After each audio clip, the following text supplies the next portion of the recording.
Moments ago, the Kremlin expressing openness over Ukraine war negotiations as efforts to reach a Gaza-style peace deal are rapidly gaining momentum. A White House official adding that a deal could come as soon as this week. Let's bring in Dan Hoffman, former CIA station chief in Moscow and Fox News contributor. Dan, great to be with you this afternoon. So this just sort of falls along similar lines of the effort to get peace in the Middle East. Axios reporting this: U.S. secretly drafting new plan to end Ukraine war.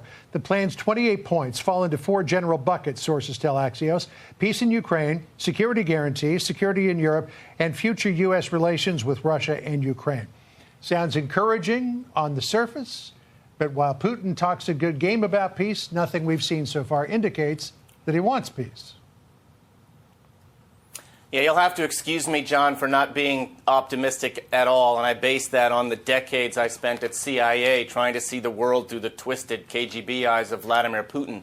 If past his prologue, he's trying to use negotiations to curry some favor with the United States, make it appear falsely that Russia's interested in a diplomatic solution to this war, when in fact Russia continues to rain down hell on Ukraine. Just last night, a massive drone and missile barrage in a residential area in Ukraine.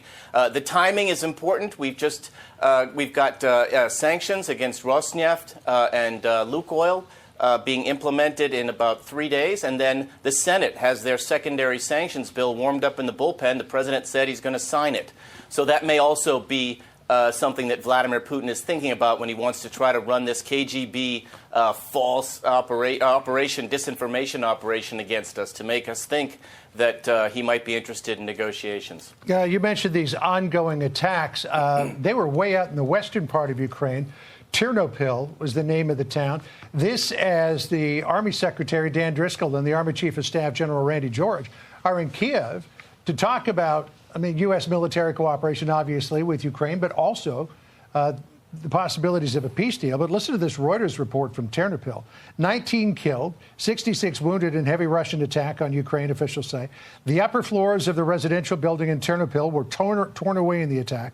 Russia launched more than 470 drones and 48 missiles in the overnight attack, officials said. If Russia wants peace, if it's trying to make inroads in the Sloviansk region against the big fortress that Ukraine has put up there, why is it attacking targets that are close to Poland?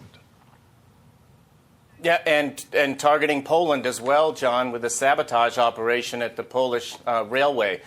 Vladimir Putin has a 3-pronged tactical approach. We talked about the negotiations with the United States to try to deter us from giving Ukraine the military assistance Ukraine needs. Secondly, hybrid gray zone sabotage operations against Europe, violating Estonia's airspace with MiG aircraft and drone sightings in Norway and in Denmark and over Poland, and then concurrently keeping up the fight against Ukraine.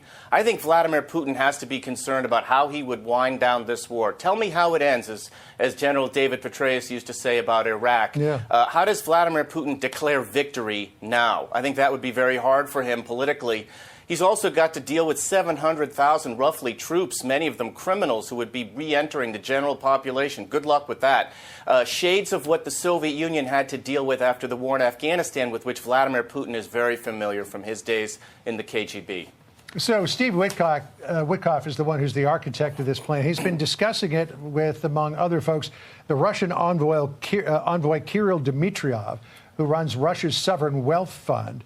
Dmitriev expressed optimism about this, saying, quote, "We feel the Russian position is really being heard," which I guess they felt that wasn't being heard before. Real quick, decode that. What does that mean? That's code for he's being sent on a diplomatic mission by Vladimir Putin. It's just part of the overall strategy for Putin to carry on the war. I'm sorry to have to say that, but I just don't see any evidence. Now, Director of CIA Ratcliffe, I think, is on the hook to decipher Putin's plans and intentions with all of the intelligence that we have gathered, and it'll be over to him to advise the president. in the event of some sort of a deal, it's got to be a good one that protects Ukraine's security, Europe's security, and by extension, the $1 trillion worth of trade we enjoy with Europe. We don't want to sign on to a bad deal. The last thing I'll say, John, I was in Hanoi when President Trump walked out of a bad deal with Kim Jong-un. Yep. The president can be a tough negotiator, as we all know, and he's going to have to look at this, whatever is produced, with real critical eye towards ensuring our national security. I was on that trip, too. I'm amazed we didn't run into each other. Dan, good to catch up with you this afternoon. Appreciate it. You too. Hey, Sean Hannity here. Hey, click here to subscribe to Fox News YouTube page and catch our hottest interviews and most compelling analysis. You will not get it anywhere else.